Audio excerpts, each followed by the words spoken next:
मोदी सरकार, ये सिद्ध है सबको दिखाने की, ऐ इंडिया तुझको आजमाने की, वो ताकत है ये बताने की, ये बढ़ेगा अब तो हर दिल में धड़केगा इंडिया, वोट करेगा इंडिया, बढ़ेगा इंडिया। नमस्कार, आदाब, मैं हूं त्रिदी भ्रमण। वोट करेगा इंडिया में आपका स्वागत है। यह जिद है सच दिखाने की। आज हम आ पहुंचे हैं वीर लड़ाकों की धरती पंजाब और सुनाएंगे यहां की 13 संसदीय सीटों की दास्तां। अमृतसर की हम खास तौर पर चर्चा करेंगे क्योंकि यहां भाजपा के मिस्टर क्लीन अरुण जेटली की टक्कर पंजाब के पूर्व मुख्यमंत्री कैप्टन अमरिंदर सिंह से है। हर रोज की तरह आज भी पंजाब की चुनावी आयावरी में स्टूडियो में हमारा साथ देने के लिए मौजूद हैं देश के जाने माने चुनाव विश्लेषक अरविंद मोहन मिश्र। अरविंद जी, बहुत बहुत स्वागत है आपका प्रोग्राम में। अरविंद जी, पंजाब से लौट कर आए अभी आप, क्या तस्वीर लग रही है वहां की चुनावी तस्वीर? पंजाब में अकाली और बीजेपी बहुत मुश्किल लड़ाई लड़ रहे हैं और उसकी वजह मुख्य रूप से तो ये है कि वहां एंटी इनकम्बेंसी केंद्र की जितनी हावी है उससे कई गुना ज्यादा राज्य सरकार के खिलाफ की नाराजगी लोगों के मन में है और कांग्रेसी बहुत अच्छी लड़ाई लड़ रहे हैं। टिकट अच्छे बंटे हैं, 3 बड़े हेवीवेट उतार के उन्होंने पूरा सीन बदल दिया है, जिसमें अमृतसर की भी सीट है जहां अरुण जेटली गए और उसके बाद कैप्टन अमरिंदर सिंह आ गए, अंबिका सोनी आ गई हैं। विपक्ष के नेता सदन में सुनील जाखड़, उनको भी मैदान में उतार के कांग्रेस ने पूरे अपने कार्यकर्ताओं के मन में जबरदस्त उत्साह भर दिया। अरविंद जी, मोदी लहर का कितना असर दिख रहा है आपको पंजाब में? अकेले मोदी के नाम से पंजाबियों को लगता है कि इतने भर से काम नहीं चलना है। अरविंद जी, अगर 2009 चुनाव की बात करें तो उसमें भी भाजपा ने सिर्फ एक ही सीट जीती थी, वो अमृतसर की, और वो भी बहुत कम अंतर से सिद्धू ने चुनाव जीता था। तो इस बार क्या स्थिति लग रही है अरुण जेटली की वहां? अरुण जेटली बहुत मुश्किल लड़ाई में है और लोगों से भी ज्यादा इन पे ध्यान इसलिए भी है क्योंकि ये बाहर से गए हैं और पहली लड़ाई लड़ रहे हैं, अपने डायरेक्ट चुनाव का पहला उनका अनुभव है, तो इसलिए उनको और मुश्किल हो रही है। और दूसरी ओर अमरिंदर सिंह हर चुनाव में लड़े हैं, हारे हैं, जीते हैं, उनको इस बात से कोई परवाह नहीं है। कंस्टिट्यूंसी की बनावट ऐसी है जिसमें 65% से ज्यादा सिख हैं, तो ये सब चीजें जेटली के लिए मुश्किल हो रही हैं। लोकल जो एमपी थे पुराने नवजोत सिद्धू, वो पूरी तरह से समर्थन नहीं कर रहे हैं, पर सिद्धू की पत्नी उनके चुनावी सभा निश्चित रूप से घूम रही हैं, लेकिन लोगों का ये अंदाजा है वहां कि एक मजीठा वाली सीट छोड़ दीजिए तो बाकी जगह पे उनको बहुत मुश्किल होगी। मजीठा वाली सीट पे उनको लीड मिल सकती है। तो अरविंद जी, आपको लगता है कहीं ना कहीं अमृतसर में अरुण जेटली फंस गए लगते हैं? तो बेहतर होता कि वो दिल्ली से लड़ते और उनके दिल्ली से लड़ने से बीजेपी के बाकी कैंडिडेट्स का हौसला बढ़ता दिल्ली में। बेहतर होता अरुण जेटली अगर दिल्ली से चुनाव लड़ते। अरविंद मोहन से हमारी बातचीत आगे भी जारी रहेगी। फिलहाल वक्त है ये बताने का कि आगे के प्रोग्राम में आप क्या क्या देखने वाले हैं। हर रोज की तरह आज भी प्रोग्राम का आगाज होगा सियासी नेपथ्य की गुपचुप आहटों से। प्रोग्राम के आखिर में हम लेकर आएंगे जोगी के जुमले। कहते हैं कि मुश्किल ये सियासत की डगर है, पर सबसे पहले नेपथ्य की कुछ वैसी आहटों की शिनाख्त जिसने अभी तक खबरों की शक्ल भी अख्तियार नहीं की है। तो लीजिए, प्रस्तुत है चुनावी चटपट।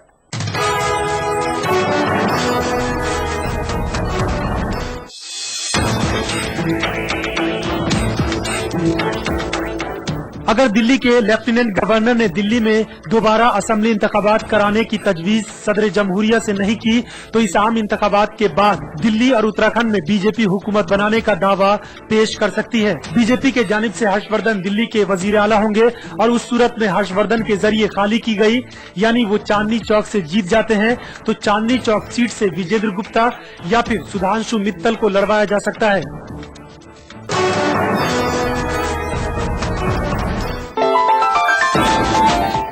बीजेपी के सीनियर लीडर अरुण जेटली 1 महीने से अमृतसर में डेरा डंडा डाले हुए हैं। अगर वे अमृतसर में सबसे ज्यादा किसी को मिस कर रहे हैं तो लोधी गार्डन में अपने साथ मॉर्निंग वॉक करने वाले सहाफी दोस्तों को। उनके इसी जज्बात की कदर करते हुए उनकी मंडली यानी स्वपन दास गुप्ता, शोभना भरतिया, वीरेंद्र कपूर, रियान करंजवाला वगैरह अमृतसर पहुंच गए हैं और इन्हें जेटली के साथ अमृतसर के कंपनी बाग में मॉर्निंग वॉक करते देखा जा सकता है।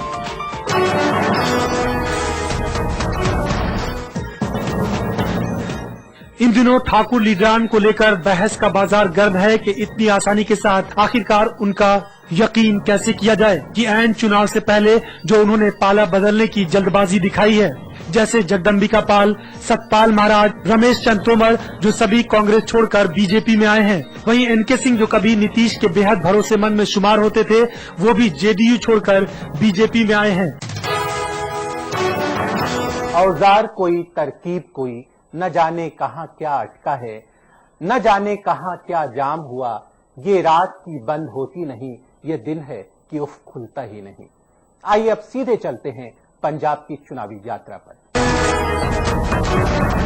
फारसी भाषा के शब्दों पंज और आप से बना है पंजाब। इसका अर्थ होता है 5 नदियों वाला।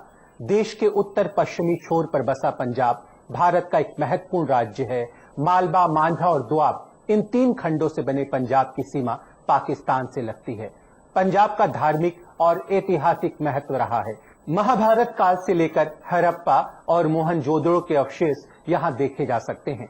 प्रचुर मात्रा में पानी और उपजाऊ मिट्टी की उपलब्धता है। राज्य मुख्य रूप से कृषि पर आधारित है। देश के सबसे ज्यादा steel rolling plant Fatehgarh Sahib और उसके आसपास हैं। वैज्ञानिक उपकरण, हुजरी और साइकिल का उद्योग भी यहाँ बहुतायत में है। लुधियाना, जालंधर, अमृतसर, नवाशहर, भटिंडा और आनंदपुर साहिब राज्य के बड़े शहरों में शुमार होते हैं। पंजाब में कुल 13 संसदीय और 117 विधानसभा सीटें हैं। 13 संसदीय सीटों में से 9 सामान्य और 4 आरक्षित सीटें हैं, जैसे जालंधर, फरीदकोट, फतेहगढ़ साहिब और होशियारपुर। राज्य में कुल मतदाता 1,92,07,252 है, जिसमें पुरुष मतदाता 1,01,12,888 और महिला मतदाता 90,94,253 है। 18 से 29 वर्ष की युवा मतदाताओं का कुल प्रतिशत 26.83 है। लगभग 2.53% वोटर पहली बार इस दफे के चुनाव में मतदान करेंगे। इस बार के चुनाव में यहाँ मुख्य मुकाबला कांग्रेस और शिरोमणि अकाली दल भाजपा गठबंधन के बीच दिखता है। आप पार्टी ने भी उम्मीदवार खड़े किए हैं, पर वो हर जगह मुकाबले में नहीं दिखते। भ्रष्टाचार, महंगाई, बेरोजगारी के साथ साथ ड्रग्स और नशाखोरी का मुद्दा भी यहाँ के चुनाव में तूल पकड़ रहा है। फिलहाल वक्त हो गया छोटी सी ब्रेक का। ब्रेक से लौटकर हम पंजाब की चुनावी यात्रा जारी रखेंगे। सच दिखाने की जिद बनी रहेगी। आप बने रहिए हमारे साथ।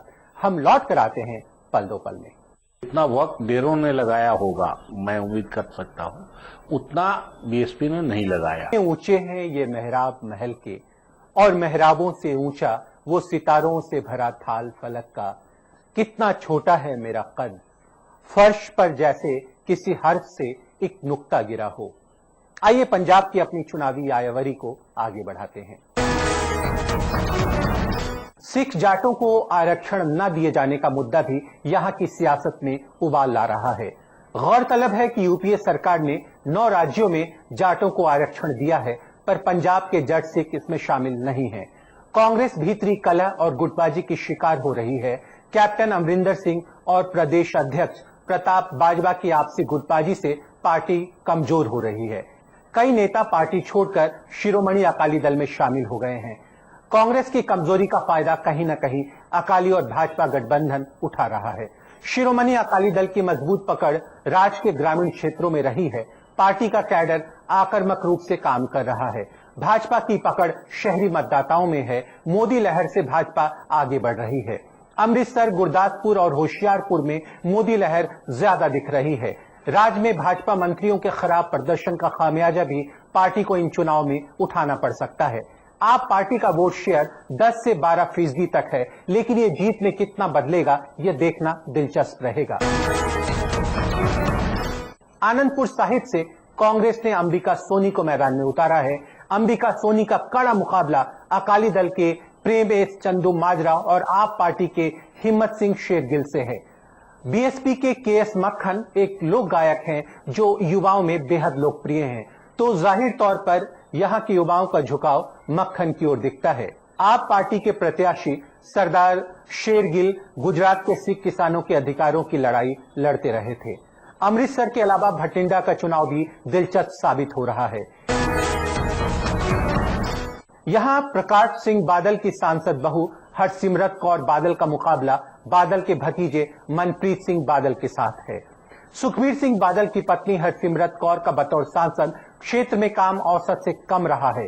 एडीआर की एक रिपोर्ट के अनुसार 10 के मापदंड पर वो मात्र 3.62% अंक ही हासिल कर पाई है। मनप्रीत सिंह से हरसिमरत कौर को कड़ा मुकाबला मिल रहा है। अरविंद जी, प्रकाश सिंह बादल की बहू हरसिमरत कौर लगता है कड़े मुकाबले में फंस गई हैं इस बार। लेकिन इस सब के बावजूद मैं कहूंगा कि 13 सीटों में जो लोग गिनती कर रहे हैं उनका मानना है कि अकाली बीजेपी गठबंधन के लिए 1 नंबर सीट यही है, जहां से निकलने की उनके काफी गुंजाइश है।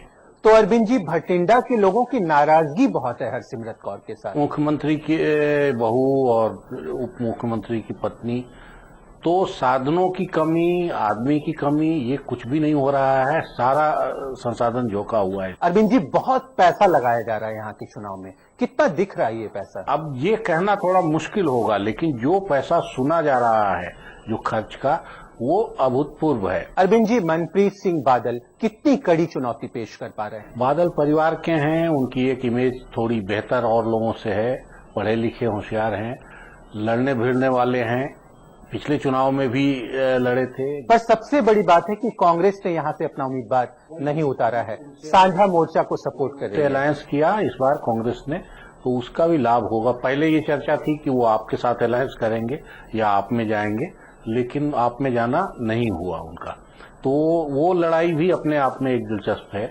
अरविंद जी, अंबिका सोनी कैसा लड़ रही हैं चुनाव? देखिए, ये जो तीनों नेता गए हैं बड़े, बल्कि अंबिका सोनी के लिए रवनीत बिट्टू को वहां से हटा के लुधियाना भेजा गया क्योंकि मनीष तिवारी नहीं लड़ रहे थे। तो शुरू में लगा कि रवनीत बिट्टू वहां जमेंगे कि नहीं जमेंगे, लेकिन अब माना जा रहा है कि रवनीत बिट्टू भी ठीक ठाक मुकाबले में आ गए हैं और सुनील जाखड़ और अंबिका सोनी और कैप्टन अमरिंदर को उतारना, ये संभवतः सोनिया गांधी का दांव था। उनके कहने ही से ये लोग माने नहीं, तो कहा जा रहा था कि अमरिंदर तो लड़ने के मूड में नहीं है, लेकिन ये दांव कांग्रेस के लिए बहुत ही अच्छा पड़ा। बीएसपी के उम्मीदवार जो मक्खन है मैदान में, वो युवाओं के बीच बहुत लोकप्रिय हैं, उससे कितना फर्क पड़ेगा उनकी उम्मीदवारी? पंजाब में देश में सबसे ज्यादा दलित आबादी है, इतने दलित आबादी का ये रेशियो कहीं नहीं है, लेकिन 3 चुनाव में बीएसपी का परफॉर्मेंस धीरे धीरे नीचे ही आता गया है। तो अब अगर कोई इंडिविजुअल कैंडिडेट आके अपने पॉपुलैरिटी के बेसिस पे कहीं वोट पा ले तो अलग बात है। तो इसकी सबसे बड़ी वजह क्या मानते हैं आप? वहां अभी कहीं खबर में पढ़ रहा था कि काशीराम का परिवार बीएसपी को वोट देने को तैयार नहीं है अभी भी। तो काशीराम ने बहुत सारा वक्त लगाया पंजाब में, मायावती जाती आती रही हैं, फिर भी क्यों नहीं संगठन तैयार हो पाया? कई वजह हैं। एक तो दलितों पे वहां डेरों का असर बहुत ज्यादा है। पंजाब की पॉलिटिक्स में डेरों की पॉलिटिक्स को आप माइनस नहीं कर सकते, तो डेरों का असर बहुत ज्यादा है और जितना वक्त डेरों ने लगाया होगा, मैं उम्मीद कर सकता हूं, उतना बीएसपी ने नहीं लगाया, बल्कि पूरे पंजाब में गुरुद्वारे पैरेलल बन गए, क्योंकि दलितों की एंट्री पे परेशानी होती थी, दलितों को लेकर मुश्किल थी, तो दलितों ने अपना वहां पैरेलल आंदोलन ही खड़ा कर लिया। और एक ही नहीं, दलितों को कई जमात, रविदासी जमात, ये सब अलग अलग उनके डेरे हैं और काफी ताकतवर हो गए हैं। लोकल इकोनॉमी के बढ़ने से भी उनको फर्क पड़ा, विदेश जाने से भी फर्क पड़ा, फौज में जाने से फर्क पड़ा। तो दलितों की स्थिति धीरे धीरे ऐसी हो गई कि वो चुनौती बहुत बने न बने, कम से कम वोट में चुनौती देने की हालत। अरविंद मोहन से हमारी बातचीत आगे भी जारी रहेगी। फिलहाल वक्त है एक छोटे से ब्रेक का। सच दिखाने की जिद बनी रहेगी, आप बनी रहें हमारे साथ। हम लौट कर आते हैं पल दो पल में। देखा गया अमेरिका में हिलेरी पे जूता करेगा इंडिया। कसैली रात के हाथों पे रख दी चांद की मिश्री, ये दिन रूठा हुआ था, धूल में लिपटा हुआ कब से, तेरे आंचल में चेहरा पोंछ कर बहला लिया उसको, मैं अपने ही गले लग गया, नाराज था खुद से। ब्रेक के बाद आपका एक बार फिर से स्वागत है 2014 के चुनावी महासंग्राम को एक नई जुबा देने वाले प्रोग्राम वोट करेगा इंडिया में। ब्रेक पर जाने से पहले हम पंजाब की चुनावी यात्रा पर थे, आइए अपने उसी चुनावी सफर को आगे बढ़ाते हैं। इस दफे अकाली दल 10 और भाजपा 3 संसदीय सीटों पर वहां चुनाव लड़ रही है। कांग्रेस के अलावा साझा मोर्चा भी मैदान में है। साझा मोर्चा प्रकाश सिंह बादल के भतीजे मनप्रीत सिंह बादल की पार्टी People's Party of Punjab PPP और लेफ्ट सीपीआई और सीपीआईएम ने मिलकर बनाया है। कांग्रेस भी इसे बाहर से सपोर्ट कर रही है। भटिंडा और फरीदकोट दोनों सीटों पर कांग्रेस ने अपना प्रत्याशी नहीं उतारा है। वो साझा मोर्चा के समर्थन में अलग जगा रही है। अमृतसर सीट इस दफे चुनाव में सबसे ज्यादा चर्चा में है। यहां से भाजपा के चाणक्य माने जाने वाले अरुण जेटली अपने जीवन का पहला चुनाव लड़ रहे हैं। जेटली का मुकाबला कांग्रेस पार्टी के दिग्गज नेता और पंजाब के पूर्व मुख्यमंत्री कैप्टन अमरिंदर सिंह से है। आप पार्टी ने आंखों के सर्जन डॉक्टर दलजीत सिंह को टिकट दिया है। अमृतसर में कुल मतदाता 17,90,000 हैं, जिनमें से 8,48,000 महिलाएं हैं। 37,268 युवा ऐसे हैं जो पहली दफे मतदान करेंगे। अमृतसर में 9 विधानसभा सीटें आती हैं, जिनमें 4 ग्रामीण और 5 शहरी सीटें शामिल हैं। अरुण जेटली अमृतसर को एक सेफ सीट मानकर यहां चुनाव लड़ने को आए थे, क्योंकि इससे पहले यह सीट 3 बार से भाजपा के खाते में थी। भाजपा सांसद और क्रिकेटर नवजोत सिंह सिद्धू यहां के सांसद हैं। कितना क्या उल्टा पड़ गया अरुण जेटली की ये सोच, या उनका दांव? उनका दांव लग रहा है कि मुश्किल में फंस गए हैं। और सिर्फ नवजोत सिंह सिद्धू के 3 बार जीतने की चर्चा नहीं करी है, उसके पहले लगातार इस सीट से रघुनंदन लाल भाटिया जीतते रहे हैं। तो इसलिए आज एक दफे में ये पलट जाएगा, ये ऐसा नहीं है। और उससे भी ज्यादा मुश्किल ये हुई है कि सिख और नॉन सिख का इशू भी हल्का बना। फिर जितना भी राज्य सरकार से नाराजगी है, मोदी को लेके जो भी आकर्षण हो, लेकिन राज्य सरकार से नाराजगी, और इसी में उस मजीठे का भी की कंस्टिट्यूंसी है जो सबसे बदनाम अभी आज के तारीख में पंजाब का आदमी। ड्रग के बिजनेस से जुड़ा हुआ नाम, एक तरह की डिपेंडेंसी भी उन पे है कि अगर यहाँ से चुनाव जीतना है तो उनके भरोसे चुनाव जीतना है, और वो कस्में खाते फिर रहे हैं कि किसी तरह भी हम अरुण जेटली को। तो ये बदनामी जो पंजाब सरकार लेना अपने सिर पर नहीं चाहती है, वो अरविंद जी, अरुण जेटली चुनाव तो अच्छा लड़ रहे हैं यहाँ से, लेकिन उनकी सबसे बड़ी मुश्किल है कि उनको बाहरी कह के यहाँ देखा जा रहा है, बाहरी उम्मीदवार के तौर पर, क्योंकि वो 14 साल गुजरात से राज्यसभा सांसद नहीं। अरुण जेटली चाहते हैं कि राष्ट्रीय मुद्दों पे चुनाव हो, पार्लियामेंट का चुनाव है। कैप्टन अमरिंदर इसको पहले अमृतसर, फिर पंजाब, फिर राष्ट्रीय बनाना चाहते हैं। तो वो ले दे के सारे मसले अमृतसर में घुसा रहे हैं और पंजाब में घुसा रहे हैं, उससे निकलने को तैयार नहीं है। तो लड़ाई का मैदान होना चाहिए पार्लियामेंट, वो हो रहा है अमृतसर। अरुण जेटली ने घर खरीदा यहाँ पर, और ये भी बताया कि उनके नाना नानी यहीं के रहने वाले हैं, उनकी पत्नी डॉली के रिश्तेदार, चाचा ताऊ, सब लोग यहाँ के रहने वाले, पूरा परिवार लगा हुआ है। और जो उनके चलने के, थकने के, पैर सूजने के, ये सब किससे, जिस किसी से सुनो ये सब कहानी लोग सुना रहे हैं। अरविंद जी, पिछली बार नवजोत सिंह सिद्धू का जीत का मार्जिन 6,868 वोटों का था मात्र। निश्चित रूप से पिछली बार भी लड़ाई काफी टफ थी, और नवजोत सिद्धू तब भी लोकल हैं, उनके अपने सब परिचय हैं, उनको लोकल लेवल पर सपोर्ट में कभी कोई शिकायत नहीं आई। पर अरविंद जी, एकमात्र ऐसी सीट है अमृतसर जो भाजपा ने जीती थी, उसके बाद भी ये हालत है, तो इसका मतलब ये है कि राज्य सरकार से बहुत ज्यादा नाराजगी। आपको क्या दिख रहा है कि अमृतसर में किन मुद्दों पर चुनाव लड़ा जाना है? सर का डेवलपमेंट अपनी जगह है, बॉर्डर का शहर है, और दूसरा ये है कि अमृतसर में सचमुच कोई डेवलपमेंट नहीं हुआ। अकाली वहां पिछले 7 साल से सरकार में है, तो आपको लगता है उनका जो एंटी इनकम्बेंसी है वो जेटली के लिए मुश्किल आ रहा है? जेटली के लिए, बीजेपी के लिए, पूरे इसमें राज्य सरकार की एंटी इनकम्बेंसी आ गई। क्या मोदी लहर जेटली की नैया पार नहीं लगा पाएगी? अब ये कहना अभी जल्दबाजी होगा रिजल्ट के पहले, लेकिन मुझे लग रहा है कि वो काफी मुश्किल में है। अमृतसर की आखिरी निर्णायक चुनावी तस्वीर क्या दिखती? मेरे हिसाब से अमरिंदर को एज है बहुत साफ, तो अब अगर आखिरी दिनों में जेटली कुछ चमत्कार करें तो उससे फर्क होगा। अब हम प्रोग्राम के आखिरी लम्हों में आ पहुंचे हैं। यह वक्त होता है आपको जोगी के जुमले से रूबरू कराने का। कहते हैं कि मुश्किल ये सियासत की डगर है, कहते हैं कि मुश्किल ये सियासत की डगर है, पिटने का यहाँ सिर्फ केजरी में हुनर है। फेंका गया अमेरिका में हिलेरी पे जूता, फेंका गया अमेरिका में हिलेरी पे जूता, लगता है ये भारत में चुनावों का असर है, लगता है ये भारत के चुनावों का असर है। आज के लिए बस इतना ही। कल हम आपको लेकर चलेंगे बिहार की 2 अहम संसदीय सीटें, मधेपुरा और बेतिया की चुनावी यात्राओं पर। अगर आपको हमारा ये प्रोग्राम पसंद आ रहा हो तो आप अपने विचारों से हमें वाकिफ करा सकते हैं। आपका हर सुझाव हमारे लिए बेशकीमती है। अब आपसे मुलाकात होगी कल इसी वक्त, इसी चैनल पर, इसी प्रोग्राम में, सच दिखाने की इसी जिद के साथ। तब तक के लिए मैं त्रिदी ब्रह्मण अपने साथी चुनाव विशेषज्ञ अरविंद मोहन और एनटीआई मीडिया की पूरी टीम के साथ आपको कहता हूं विदा। नमस्कार, गुड नाइट। आज हम बिहार के उस मधेपुरा में हैं जहां के बारे में कहा जाता है रोम पोप का, मधेपुरा गोप का। इसके अलावा हम आपको लेकर चलेंगे पश्चिम चंपारण की बेतिया संसदीय सीट की चुनावी यात्रा पर।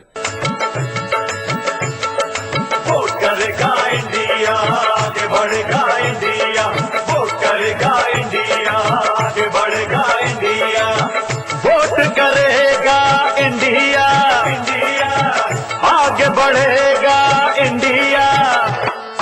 वोट करेगा इंडिया, आगे बढ़ेगा इंडिया। वोट करेगा इंडिया, आगे बढ़ेगा इंडिया। ये जिद है सच को दिखाने की, है इंडिया तुझको आजमाने की।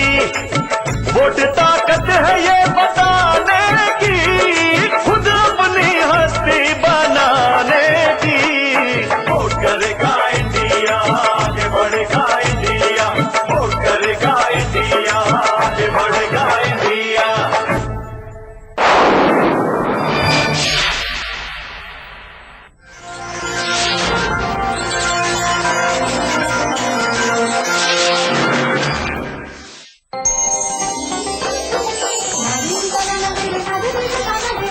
Naging